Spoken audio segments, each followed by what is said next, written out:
Hello, I'm Joan. I'm a Canadian family physician who also works as a restorative medical educator, facilitator, and coach. I create spaces that rehumanize the work of healthcare. I'm creating this podcast to remind myself, as well as anyone else working in a helping profession, that when you are working and caring for your human patients, you are the other human in the room. Hey there, healthcare human. Today's podcast guest is a fellow co-founder of the Hippocratic Collective, a brand new podcasting network made by physicians for physicians. I am thrilled to announce that the other human in the room is joining the Hippocratic Collective alongside other physician creators who are inspired to use their voice to humanize healthcare. Physicians need to be heard, not just consulted. Together, we're here to change that. Visit hippocraticcollective.org to learn more. Hello there, healthcare humans. Thank you so much for coming back for another episode of The Other Human in the Room. I am so excited to be talking to this particular healthcare human who I've only actually met virtually once before, but I feel like I know a little bit because I've started following him on Instagram and TikTok and getting into his hilarious content on that platform. So something, you'll probably have heard something before this recording that talks a bit more about the details of how we've come to know each other through this mutual project that's super exciting, connecting healthcare humans. But through that initial conversation that we had, talking with these other co-founders of this collective we're going to be a part of, my ears perked up, Paul, when I heard you talking about your passion for feedback. And so that is going to be the main topic, I think, of this conversation. But before we dive into it, I would love for you to introduce yourself to everyone listening. Well, it's a privilege to be on and to talk about the thing that no one really likes to talk about, which is feedback, and no one wants to be a part of. But my name is Paul. I go by Paul. I made a deal with my nurse that I have to go by Dr. Tran with my patients and families. And I say families because I'm a pediatric gastroenterologist. I'm in, I would say, a 50-50 situation of my life where I'm 50% clinician, 50% educator. And that's been my platform. You mentioned TikTok, Instagram. I have a platform that's really dedicated to medical learners. So students, residents, fellows, making them feel seen, heard, appreciated.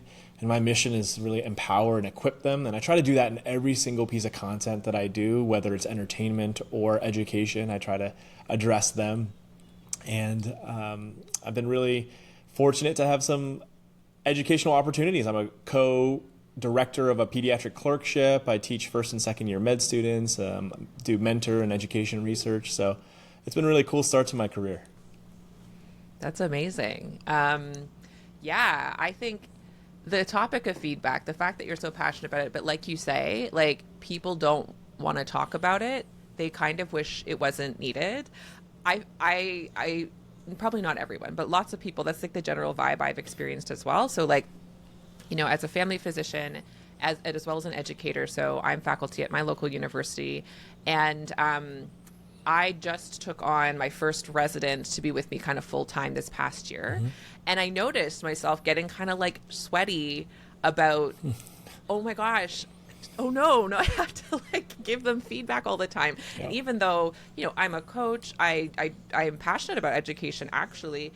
I haven't necessarily had that much experience with like that kind of one-on-one side-by-side feedback. And it was really interesting, the kind of like socialized anxiety that came through my head of like, what if I hurt their feelings?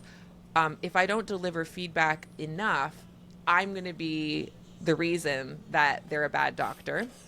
But if I deliver it in a bad way, I'm going to traumatize them forever. Right. My brain gets very dramatic. And I could think of past experiences going through as a learner myself where like, I think I would say mostly I like maybe wasn't given that much feedback. And then the most memorable feedback I was given was not memorable for a good reason. And I don't know that I actually learned anything other than to like try and hide and not do things around scary, mean preceptors, you know? So Yeah. That's the like energy I bring to this conversation. I also think this would be relevant even if folks aren't medical educators. Like a lot of us are on teams. Like I am also like I employ nurses and staff, and I am like a colleague as well. And we also bulk at giving feedback to our team members, to employees, even though that's a really great important part of employing people is to give them feedback. So I imagine that a lot of what you can share with us would apply across like a lot of different ways. But yeah, I'd love to hear your initial thoughts of just like what I shared in terms of is my mindset and some of my like social anxiety about giving feedback something that you've experienced or heard from others that they experience. That was the first thing on the tip of my tongue. Yeah. You are not crazy. And you are not alone, and you're not dramatic. This is every single person's experience. Every single person's experience. Whether you're in education or not. The analogy that I use is kale. It starts with kale. Okay, tell me. You're a health conscious person. You have kale salad for lunch. You feel great about yourself. It's a you thing, right? Like I could have had the quesadilla, but I chose to have the kale salad. And you go about your day after eating that, feeling great about yourself. You see patients, you talk to your team, you have a podcast recording, you're on a Teams or Zoom meeting. And then it's not until you get ready for bed, brushing your teeth, you realize you've had a piece of kale stuck in your teeth. All day. The nightmare. Yes. All day. All day. And 20 people had the opportunity to say, hey, Joan, just even a little gesture, but no one said anything to you. So that experience is probably more common that you mentioned the not getting feedback than the feedback that shakes your foundation, that makes you question your identity. Yeah, it's the absence of feedback, I think, that's more prevalent than the overwhelmingly traumatic feedback. And it's insidious. No one calls out lack of feedback. You can kind of stand up for yourself and say, that feedback that you gave me was inappropriate. It was discriminatory. I think it's a lot easier to say that when it's very blatant. But the absence or apathetic feedback, very difficult to call out. That's like the first thing I think of. But the second thing I think of is actually goes back to why I really feel strongly about being called Paul, especially on a healthcare team. Because if I'm working with my nurse, a team member, anyone, I want to remove even that little bit of friction where if I make a mistake, the difference between Dr. Tran, I don't think that this was appropriate or whatever. Or, hey, Paul, I got to tell you something. You know, that tiny little bit of friction by having some familiarity to say Paul removes a little bit of that kind of artificial hierarchy within a team. So that's my kind of personal style when you mention a team. Oh, I love that. Yeah, I think that's an important element to bring in, like why, like exploring why we hesitate to give feedback, right? Like, depending on our role, either we're the person with power of some kind, and we perceive that if we give feedback, it will be almost like taken too harshly, or we feel nervous about, we haven't found our way to feel comfortable about like the fact that there's a certain amount of power or differential or something in the room and like how to deal with that. And on the flip side, if we are feeling, whether it's true or not, but we're feeling a power differential in the other direction. So like, say we are a learner and we have feedback that we'd like to give to our preceptor, or even like, I think for myself, I work with colleagues who are more senior than me. And like, certainly, especially when I first started, I was like, I'm the new one here. I can't give them feedback.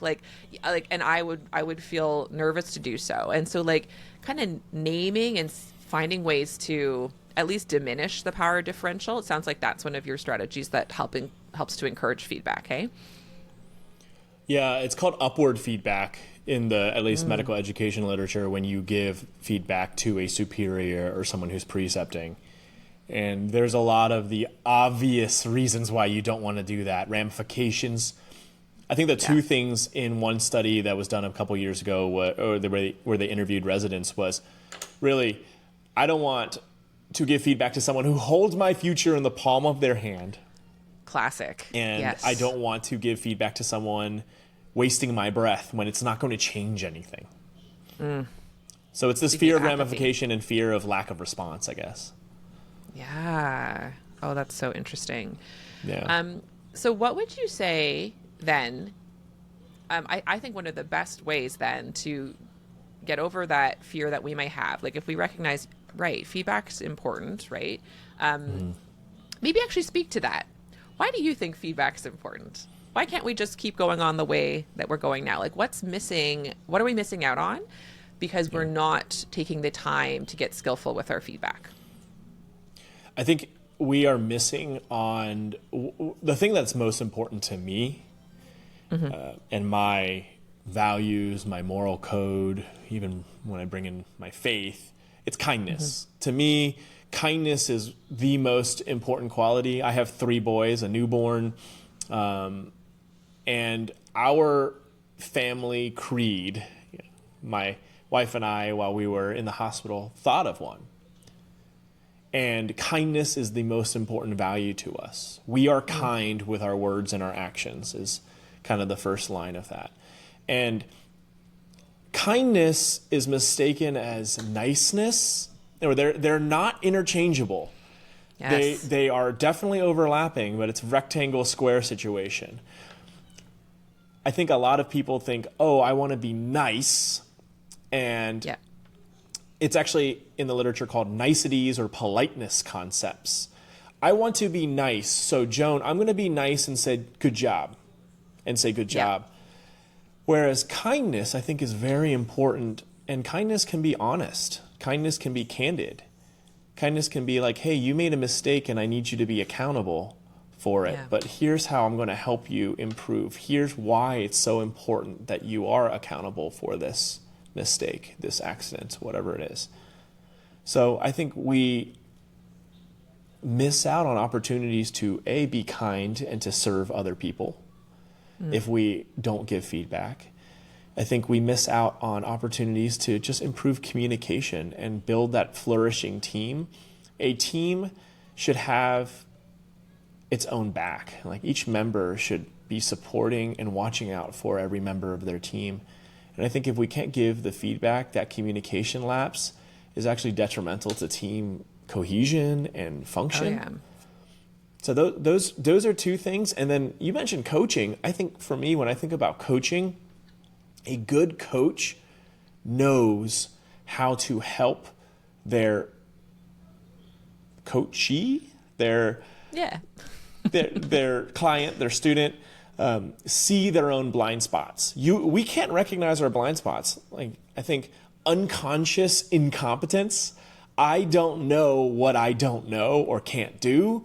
So a good coach or someone who can give me feedback helps me see for myself what I don't know so that I can move from unconscious incompetence to conscious incompetence. I'm very conscious about what my gaps are.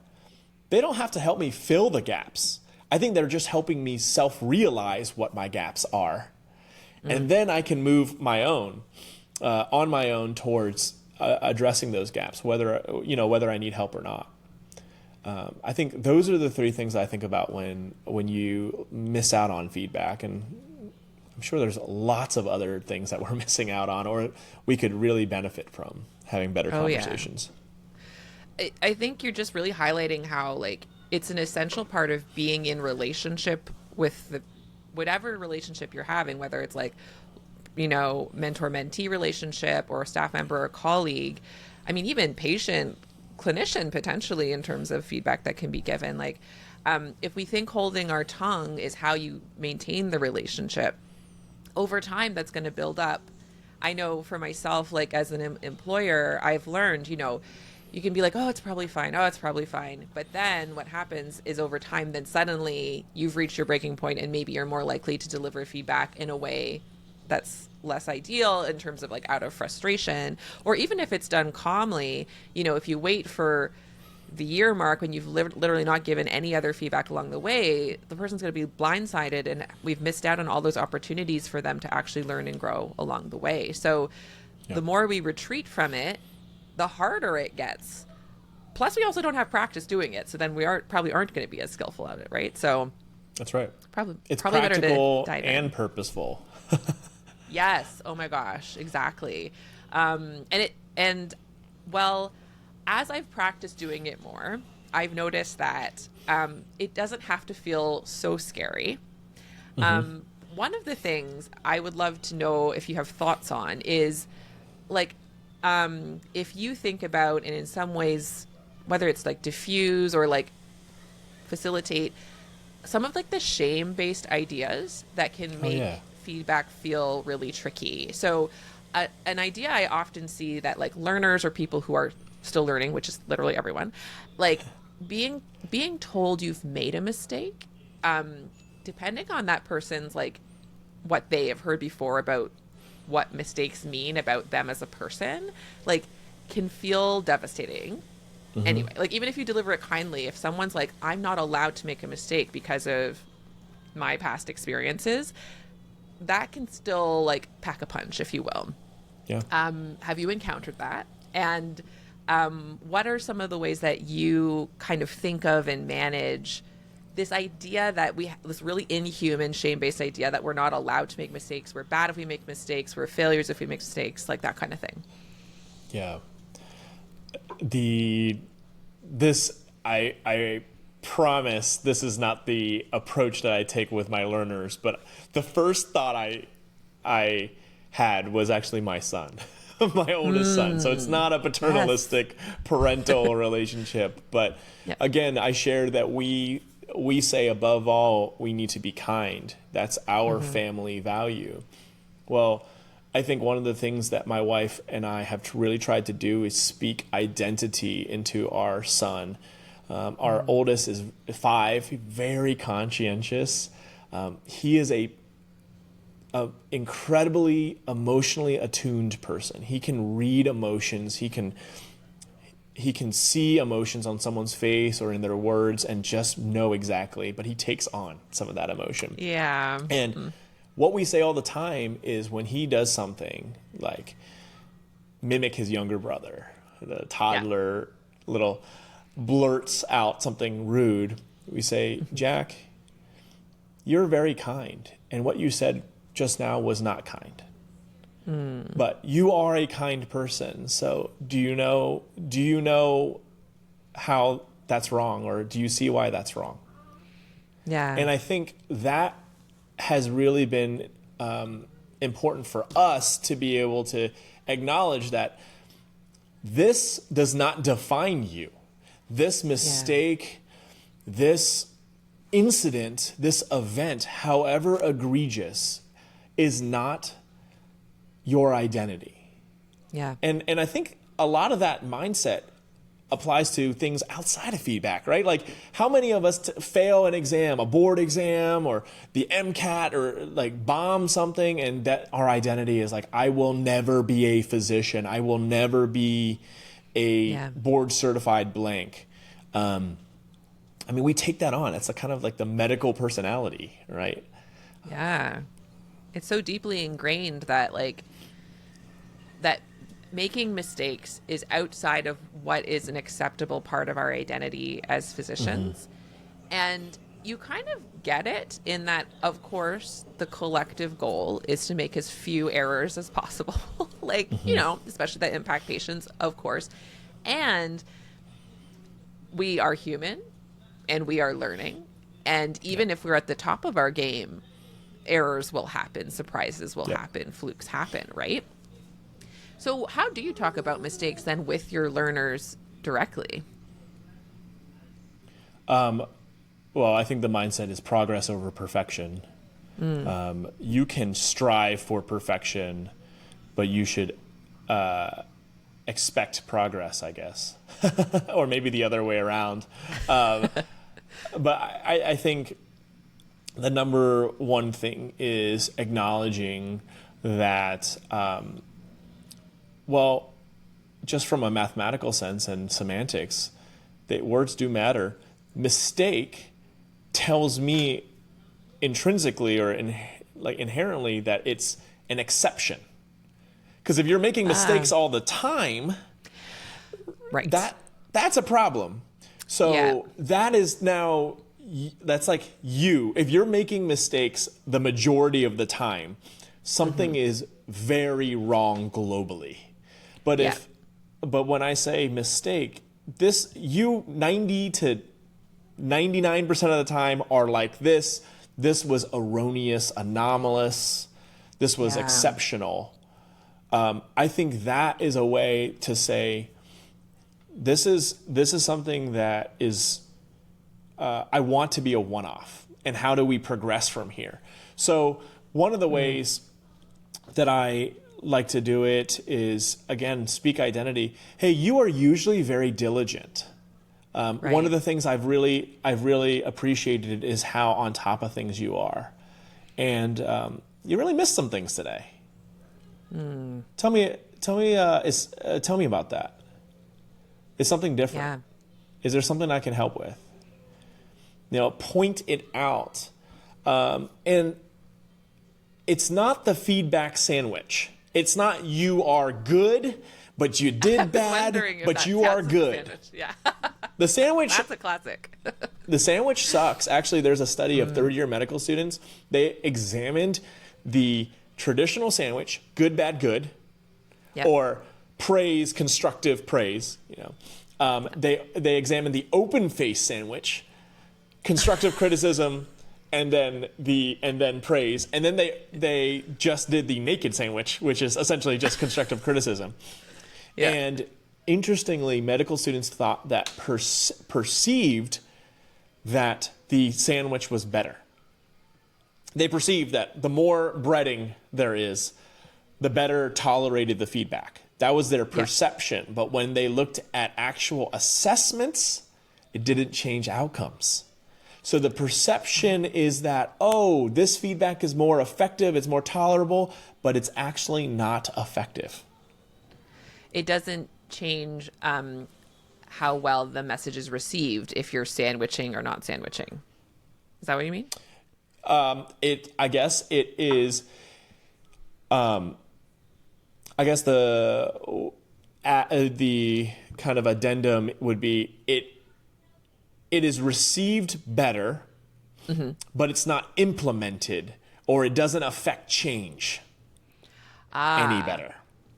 Interesting. Which ultimately isn't that half of the feedback. Half of the feedback is, as you said, relational communication, and I want to be able to build, even if the feedback isn't implemented, it's contributing to our relationship and building trust, a foundation of trust, credibility. Yes, I think that's half of it. The other half, though, is when I'm giving feedback, I want to help affect change. Yes. Right? At the end of the day. So I think we need both. The goal is to support them. Yeah. Yeah. So what are you, as a feedback passionate person, are you aware then of like methodologies of giving feedback that appear to actually support the person to make change? Like what they're hearing it, but also like activating them to make changes more effectively. Yes. The coolest thing, the absolute coolest thing. I read this in Adam Grant's book, Hidden Potential. Oh, cool. I love Adam Grant. He is, to me, one of the foremost thought leaders. He's a organizational psychologist at Wharton, author, and I think he was the youngest tenured professor at Wharton. Wow. Ever. He explains this incredible study. They had kids in the Midwest somewhere. They had kids across the racial spectrum. They thought that, there are levels of mistrust, and mistrust affects feedback. Like if I don't trust the person giving me feedback, I'm not going to take it as well or implement it as effectively. So they accounted for that, and they said, well, we have this effect. Like, can we do something about the feedback? So they tested something they called wise feedback. They had, I believe, 7th graders write an essay about their hero. And the typical school assignment was write the essay and then submit it for revisions. And the teacher will revise it and give it back to you. That's all they had to do. Optionally, they could give in a second draft based on the teacher's comments. But they did not have to. It was just, do they turn in their assignment? And the intervention was kind of genius. 2 sticky notes, randomized, and I think blinded. It was double blinded. The first control was, I am giving you these comments as feedback for your paper. That's it. And it was just a sticky note that they put on with the teacher's red pen. The other sticky note was the wise feedback intervention, which was 19 words. And Daniel Pink, Adam Grant have talked about these like magical 19 words. I am giving you this feedback because I have very high expectations, but I know that you will reach them. Or I am confident that you will reach them.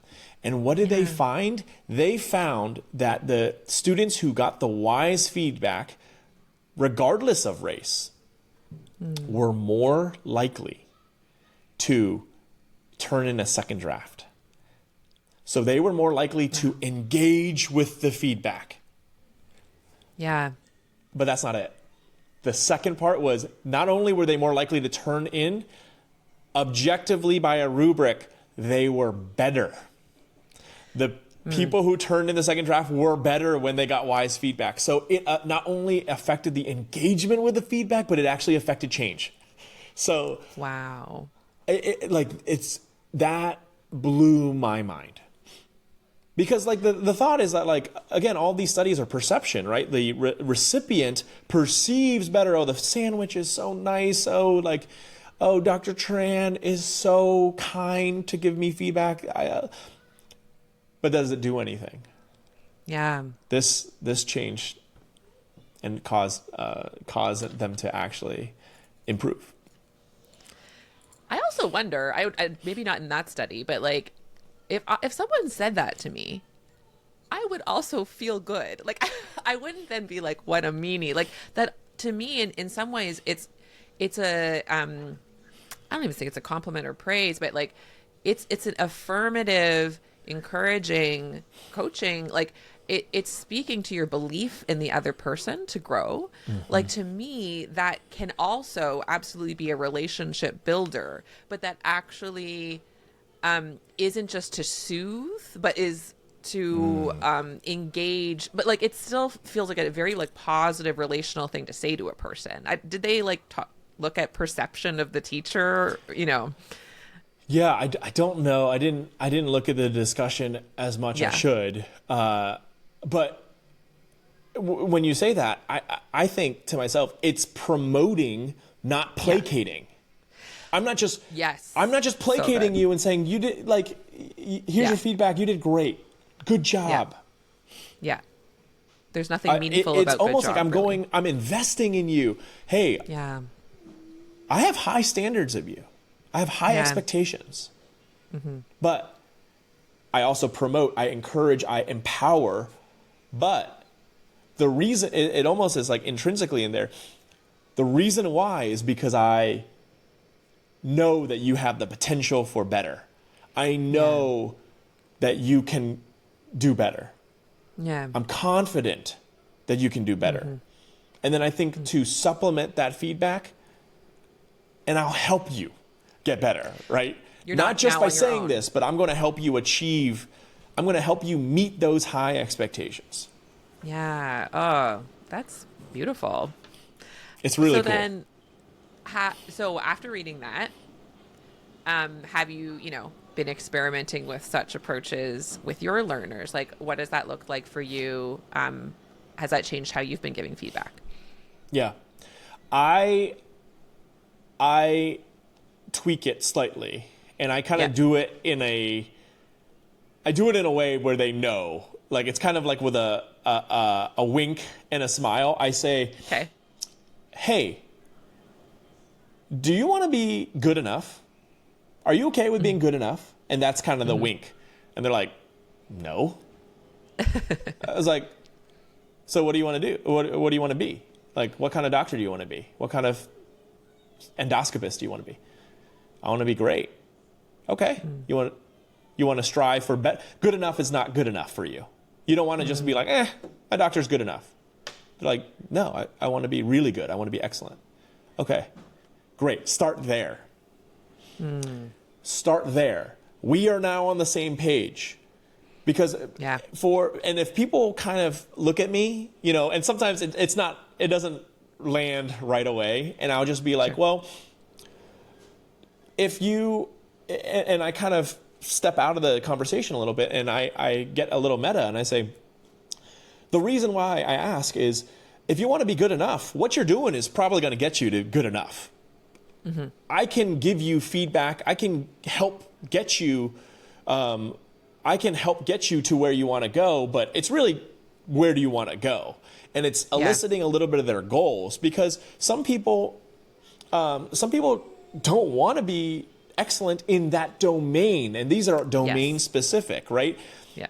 I say that broadly overall, but I think it's very important to say, look, if you are a clinician, do you need to have advanced suturing skills and know how to close an abdomen? No. So you're going to be fine. Just be good enough to close in your surgery rotation as a medical student, right? If you are I'm going to be a uber specialist in this area. Endoscopy is a huge part of your job, but it's only a kind of cursory job of mine. I don't need to be excellent. Good enough for my patients is okay. Great. I don't need to push to higher standards. So I can level the expectation a little bit. So I start with that. What is the mutual goal? Is it excellent? And then, all right, well, I'm going to hold you to a high standard. I'm going to have high expectations. But I know that you have the motivation to rise to that standard and meet those expectations. And you have the potential to. So you have the desire and the potential. And now let me equip you so together we can get there. I actually hear multiple really important points in how you've molded it and shared it. One piece of it I think of that I think can get in a lot of people's way is if, as the feedback giver, we make assumptions about what someone else's goals or motivations is, or it's I'm going to have the same expectations of every person and almost force everyone to have the same expectations for themselves. There's certain standards where it's literally what's good enough, what is, you could say, mediocre, or what's the baseline that means you're practicing safe care. And everyone's got to reach that. Otherwise, maybe they needed remediation or a different profession, right? That's fine. But then assuming everyone's say especially someone who was giving feedback had perfectionistic tendencies, was no one's allowed to make a mistake. So just that could get in your way, right? And so what your approach is offering is it's actually, I can have expectations and I can make an assessment of someone's skill level to assume how well they could do. But actually just, if not more important, is what is the other person's goals? What motivates them? And then partnering with them and tailoring your feedback to that. I can actually think of a few examples. When I was in residency, one of the best things that happened on my OB rotation was when the preceptors would ask me are you interested in catching babies or forever, or are you interested in getting the experience so you know how? And I was a get the experience please person. I was not planning to do OB later on. I wasn't wasting their time. They're not thinking they have to put their best foot forward and tell me and teach me all the little nuance. They're tired, they're overworked, right? They could then tailor their teaching and experience to me and my goals. And actually then it's mutually beneficial. And then if someone else comes along and is I'm going to be your future colleague, I actually want to be one of you, they're going to put a different kind of effort, give different kinds of feedback, and they know it will be effective because they have the right, they're planting the seed in the right kind of soil, if you will. I just think Oh my gosh. that's Yes. something to really consider, right? Like, if we think it's going to be the same for every person, we've missed out the point of feedback. Feedback is for the person we're giving it to, right? Like, Right. so it's in service of them. So that means we have to know what it is that they want us to help them with. The operative word you're saying is think about the feed in feedback, the meal. Everyone has different tastes. Oh, that's so good. I So love an tailor it. analogy. So that's so great. I think, and one of the things that we're talking about is actually the biggest implementation practically for both educators and learners that I could talk about. It actually happened after I gave a grand rounds on feedback. One of the questions afterwards pertained to one of the kind of practical tips that I gave, which is set goals. To have an effective feedback conversation, you need to have mutual goals, negotiate mutual goals. So I told learners, like, set goals. I told educators, try to elicit goals and have that conversation before. And one of the residents raised her hand, and we would work together a good bit. And she said, hey, I love this. However, practically speaking, we can't set goals when we don't know what your expectations are. Like, we don't know where to start with goals. If I'm coming on as someone not interested in GI and I'm doing a GI elective, what's a reasonable goal? Like, is my goal too lofty? And then she's like, that mutual conversation is great in theory, but in practice, it doesn't really happen. So how do we do that? And I thought about it and I said, that's a great point. So what I have started doing is on the first day with a learner, and usually I try to make it so that it's like for the day together or for the week, tailor it to the time that we're going to have. I tell them, here are 2 points for you to consider. Here are my minimum expectations for someone of your level. Minimum expectations. So let's talk about a resident that you have, right? Minimum expectations for a family medicine resident. And I'm like, these are bare minimum foundation. None of this is groundbreaking. You should be able to talk with some level of professionalism and politeness to a patient. You should be able to elicit their name. You should be able to say why they are coming in to see you. You should be able to close the encounter. You should be able to not be rude. Like, again, we're talking about bare minimum. But if I'm tailoring it to I usually say something like that to say, like, this is so foundational and to understand where I'm coming from. And then I say, for your level, I expect you to be able to come have an interview that doesn't take the entire visit. Like, at your level of training, if you have a 20-minute visit, you should be able to do the interview in at least 75% of the visit. 5 minutes for education, for anticipatory guidance, whatever it is.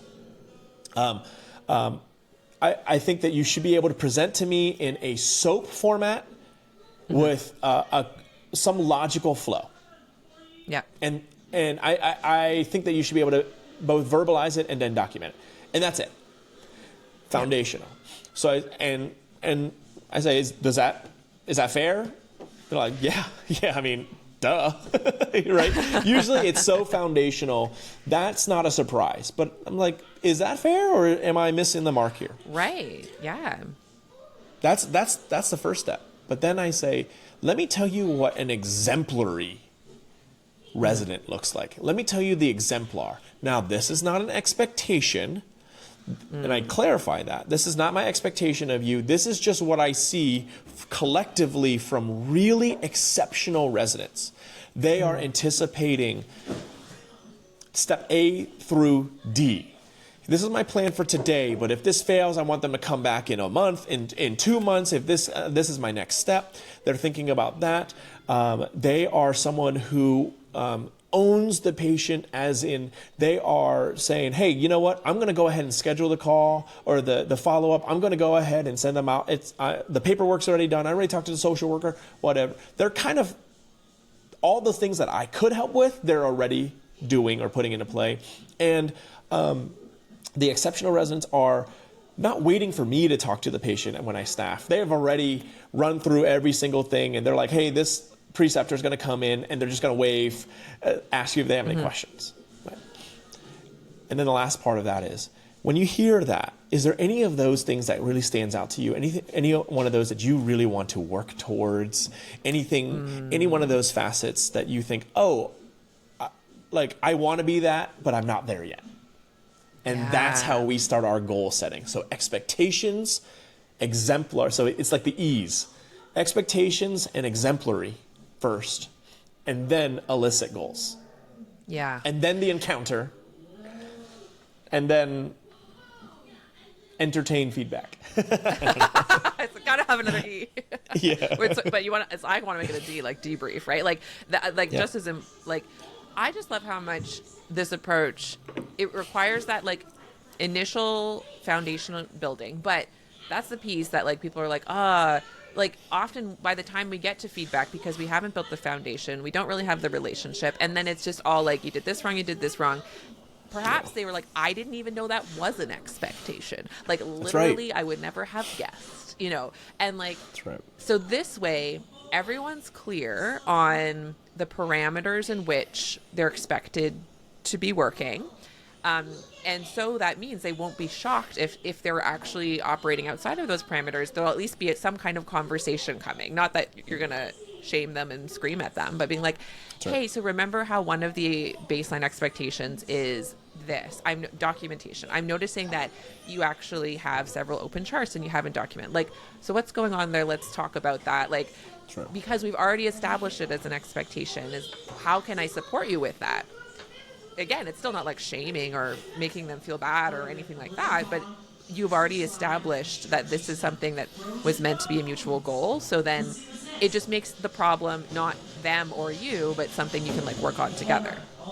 That's right. That's right. That's so cool. I love that foundational.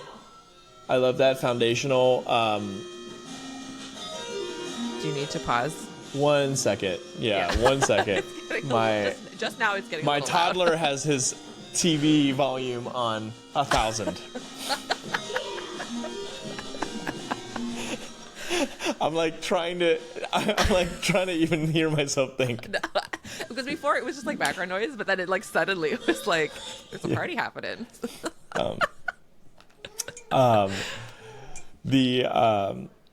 The foundation, minimum expectation, and then the exemplary goal, I think is so great to have up front, and then revisit, as you said. Let's use that resident, right? You mentioned documentation, and then let's say their goal is like, I want to think of step A through D. I want to anticipate complications or things like all the forks in the road. If this happens, if thens. Then you can come back. Let's say that resident doesn't finish charts on time. Hey, Tim, your goal was to anticipate, which I think that you're doing a really good job of. Remember, though, that one of the minimum expectations, as you said, is documentation. Yeah. Now, link them together. To be effective in anticipating A through D, one of the important foundational aspects of that is documentation of those things in a timely manner. And let me tell you why. Link them and explain. Give your reason. Is it because my expectation is I need to bill? Or is it something that they could actually take with them? Here's why it's important. Because you might think that and say it to the patient, but you need to make sure that your team knows. So when this patient calls back in a week and they're calling and talking to your nurse over the phone, and your nurse says, I have no idea what you're talking about. Yeah. This contingency plan wasn't there. Well, Dr. Blank told me this. Really important that you have timely documentation because A, it helps the team. Patients are reading the chart. B, it helps the patient reinforce what you said. C, helps you, self-preservation. Yes. In a week, you won't remember all the details. Nope. So documentation. This is why it's really important. That's why it's foundational for me. Yeah. A lot easier to hear than you need to get your charts in on time. Yeah. You're making me look bad or something like the reason that's you're shaming not me. only it's shaming, it feels bad. And also it like, even if shame wasn't a thing, though it totally is and it's so important, like even if we're just talking about effectiveness, what actually helps motivate someone to change their behavior? You're speaking to their motivation, and everyone is self-centered. That is normal. That is how it is supposed to be. Like my body and my brain are focused my energy on keeping myself well, if you know, and so therefore make it mean something to me, and then I'm likely to do it because now I understand why it's important for me to do. That's right. Yeah. That's so cool. I wonder if you have heard, but Paul, I don't have time to do all this chatty with all these learners and with all these staff. I'm busy. Yeah. What? Have you heard that before? Oh, all the time. Yeah. 100%. What's your like counter argument, if you will, or like what do you to speak to, knowing like there's a million things we could be doing with our time, but why is this an important thing to invest our time in? I think what is usually on people's minds is a pain point. Mm-hmm. They're bringing up time as, hey, the pain point is I have a clinic flow, I have a surgery workflow, I need to stay in my workflow because at the end of the day, it's patients. Like I can't sacrifice my patient care for this learner's sake. Like I know it's important, but at the end of the day, I'm a physician and my patient's in front of me. I think that people are thinking about the pain point, so you address the pain point directly. Well, if time is the pain point because of, really at the end of the day, it's because of workflow, what are ways that we can integrate this in the workflow? Usually people are thinking of the traditional feedback conversation, set the stage, after clinic, I've got documentation, I've got a meeting, I don't have 20 minutes to check in, how would that go, I don't have time for that. Well, eliminate that. Microfeedback. You go see a patient right after, if you think it, say it. If it takes, it's like the 2-minute rule, if it takes less than 2 minutes, just do it. Right there, right then and there. And that's actually what I do when I staff fellows clinic now. Right after a presentation. Hey, that was definitely a lot easier to follow along than the first patient. I think you're already starting to integrate some of those analogies that we talked about. Like I like that, and I think I can hear that as a patient better. Cool. Let's go staff the patient. Like just like that. And then you can have a much quicker debrief at the end. Hey, Joan, at the end of clinic, Joan, we already talked about this. I saw the analogies today. I'm still not quite hearing you deliver it as well. Yeah. You're staffing with me, but in the room together, I feel like the patient needs to follow. So definitely something to work on for next time. That could be a goal that we talk about next time. But I do like how you're already incorporating that just in one clinic session, right? Yeah. Very quick, very, very, very quick. You already talked about goals. You already talked about expectations. To me, I love as a GI doc, I kind of get to put on my surgeon, my OR cap a little bit. So I get to think like a proceduralist, not just as a clinician. I love this duality that I have in my field. Well, every single OR, every single procedure needs a timeout and a debrief. What if we implemented the feedback, educational, and I've talked about this, timeout, debrief. Yeah. The timeout is at the beginning of your clinic session. Hey, these are the expectations here. It's very quick. It's just go through. We've got a busy day in clinic 10. I'm going to have you see these patients. When you usually talk about that flow with a learner anyway. You talk about your flow through the day. Talk about the educational flow. After each patient, I'm going to give you just a little bit. I want you to to hold big questions for when we have gaps, if we have a no-show or a cancellation, or at the end of clinic, I'm going to carve out about 5 minutes to touch base. Have that workflow, have those expectations of the actual conversation. I don't think effective feedback conversations need to take that long, and I think 2 minutes is sufficient. You have 2 minutes. Yeah. Like you can find 2 minutes in a morning. Yeah. Mm-hmm. And it's worth it, right? So first of all, if you're going to work with this learner over time, this is going to help this learner grow and be more effective. Other times when, like, make it less likely you'll have to have longer conversations later, if you will. That's right. And you're investing up front. Exactly. And even just thinking globally. So like now this person, whether they're your teammate or they'll go out somewhere else in the healthcare world because they're a learner and they'll go graduate, like investing in them now means that we're going to have a more activated, empowered, skillful healthcare collective that we're all working within. And so it's like it's helping your future self have like a colleague that's going to be really effective because you've invested little droplets of your time now, right?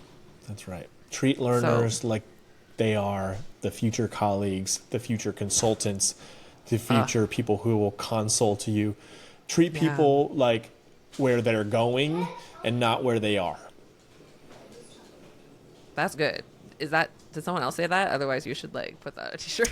I don't think someone has said I take a lot from thought leaders. I don't think someone said that, but a lot of people have espoused on that concepts like that. But like we need to do that in medicine. Like I think that's a problem. That's one of the big problems of training, and I think that's how culture changes.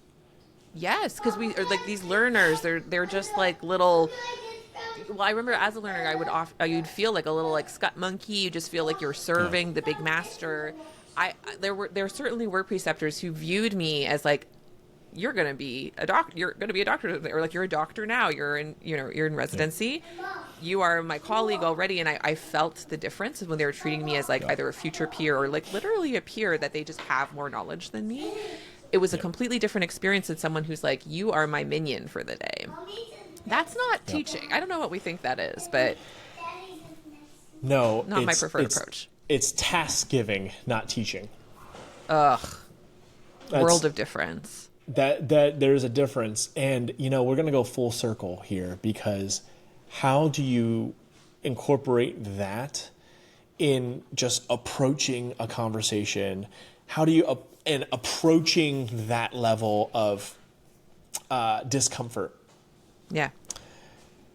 Well, if you view the learner, the recipient, as a colleague, it shifts the mindset, because I hold my colleagues to a higher standard. Why? Because they're professionals, and like if I view you as a colleague, I'm going to feel comfortable. If you're my partner in the business, right? Like, hey, I have to have hard conversations with you, because our business will flounder, will fail if we're not on the same page here. Same thing.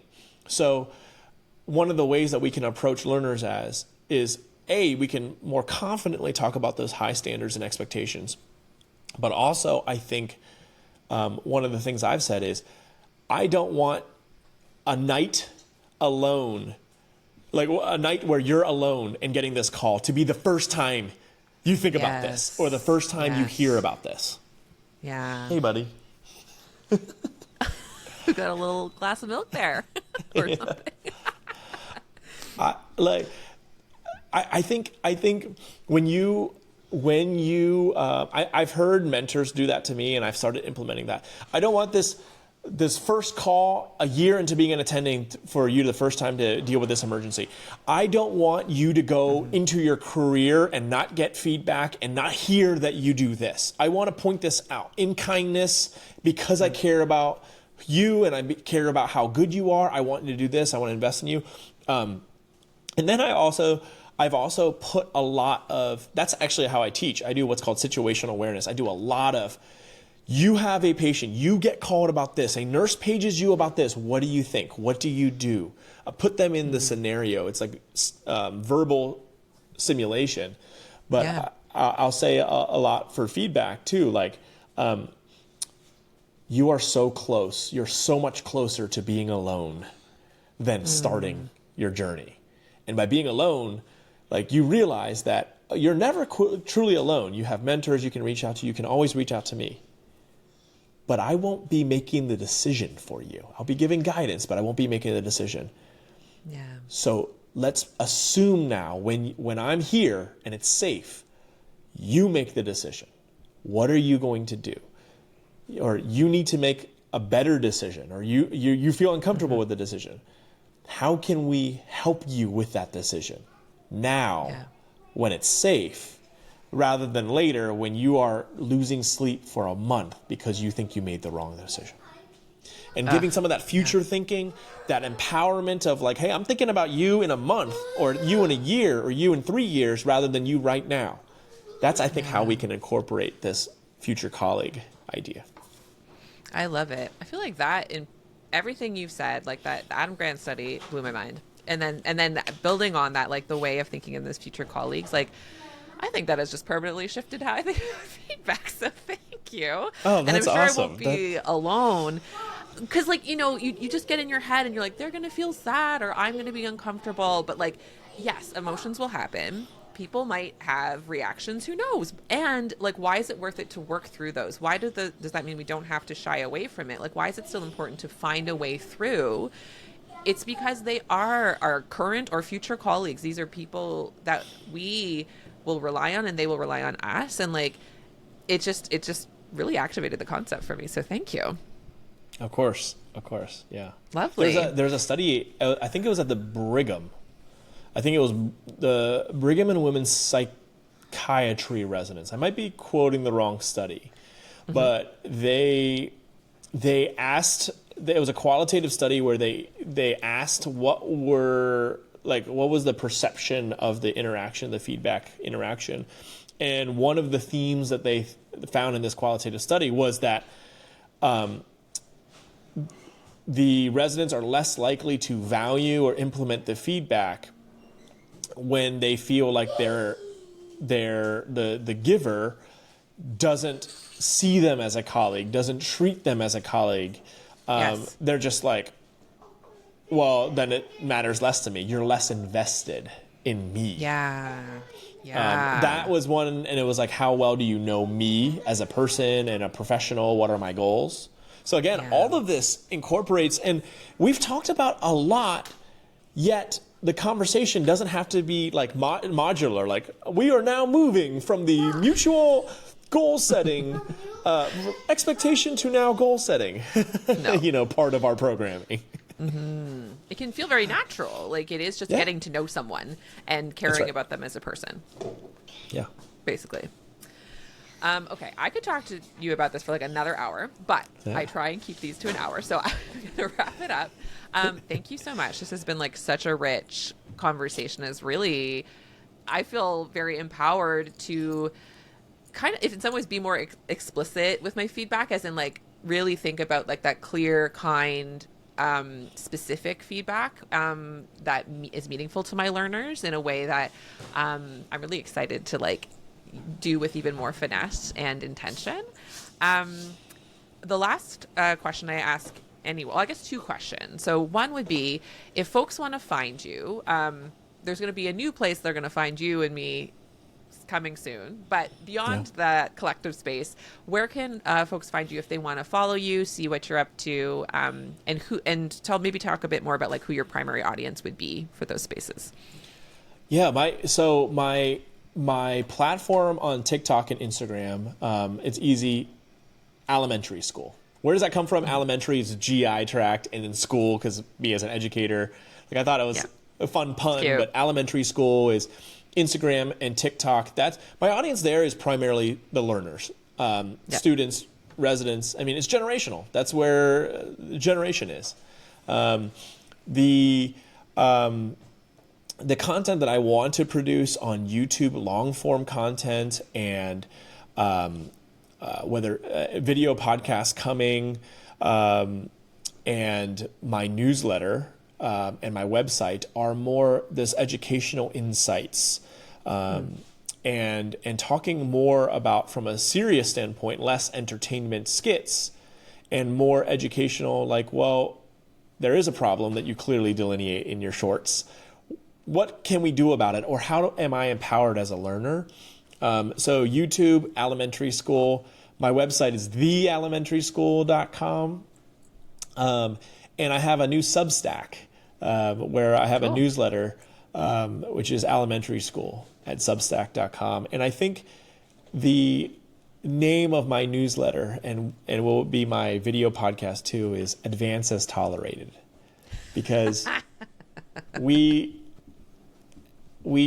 kind of feel like a person on a conveyor belt at times. Enter med school, and then you just kind of conveyor belt your way into your job, and you're like, all right, now what?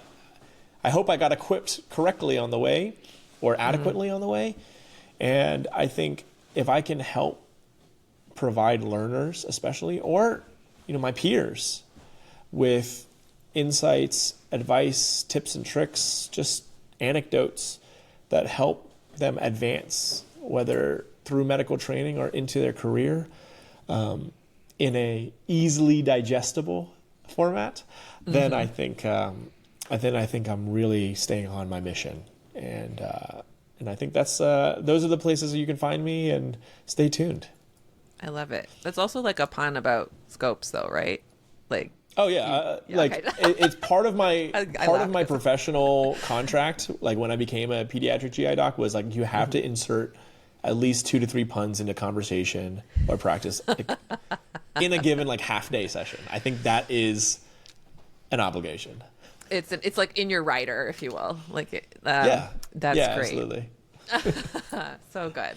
All right. My last question I always ask is thinking about the audience, which some are learners too, actually, and others are, just lifelong learners working in healthcare or adjacent fields that are they're feeling dehumanized. They're feeling like they don't know how to be their full selves in their workplace because of the pressures of the system. And I can see that's the reason I imagine people struggle with feedback, is because they think other things have to come first. That sort of thing. So any words of wisdom or encouragement you want to give to those listening who maybe have heard, they listen to the podcast, they're like, okay, but I'm nervous about it, or I'm feeling so stressed. What advice would you want to give them? I think I talked a little bit about this with our friend and colleague, Frances May Harden, who's been on your podcast. We're workshopping the grammar of this, but my concept is an idea that just kind of hit me, which is the phrase, maybe stop focusing on if you're doing good enough or if you are good enough, and think about if you're doing enough good. Which for me is, if you're listening or watching, you're probably like both of us, like everyone, thinking at some point through imposter syndrome, am I doing good enough to belong next to these giants? Am I doing good enough to be in this place, to have this promotion? It might be achievement focused. Am I doing good enough to be an associate professor, a professor, to hold this role, to be tenured, to have this position or title? And it's very, I think, intrinsically self-focused. In thinking about feedback and the rest of our career, if we shift that to thinking about if we're affecting enough change, doing enough good, it focuses on someone else. It's other-centric. It's service-oriented. And I think, to me, if I'm having feedback with someone, is my feedback good enough? Well, maybe if I say, I know it will help them here, and I can do some good. That is how can I benefit this person better, rather than how are they perceiving what I'm saying. It's less me, it's them. It's just refocusing on your why. Why are you doing it to begin with? Because yes, you could listen to a whole conversation about anything, like giving good feedback, and you could hear, great, another thing that I get to fail at. And even sometimes sort of socializing can condition to think that way. And it just doesn't serve us or anyone else, because now we are just anxious, we're worried. We forget that probably we're doing a pretty good job already, honestly, already doing lots of good in the world. And so while we're doing that good, how can we be most effective? Probably in a way that ends up saving us time, energy, and making it more pleasurable for everyone. Like your approach sounds like it'll be kind of more fun to do. So if we're focused on like the good we're doing through our actions versus how others might perceive us, such an important shift to always be reminded of. Thank you so much. Oh, of course. Of course. This has been a great conversation. Thank you for having me and talking about something that I think needs to be talked about more. It needs to be everywhere. This is ubiquitous. It's not just education. It is business. It is your day to day. It's as a professional and honestly as a person. So it's so important. So important. I so agree. All right. Well, thanks. Everyone definitely go follow Paul in all the places with the puns. And for everyone listening, thanks again for joining us, and talk to you next week. Bye. Bye.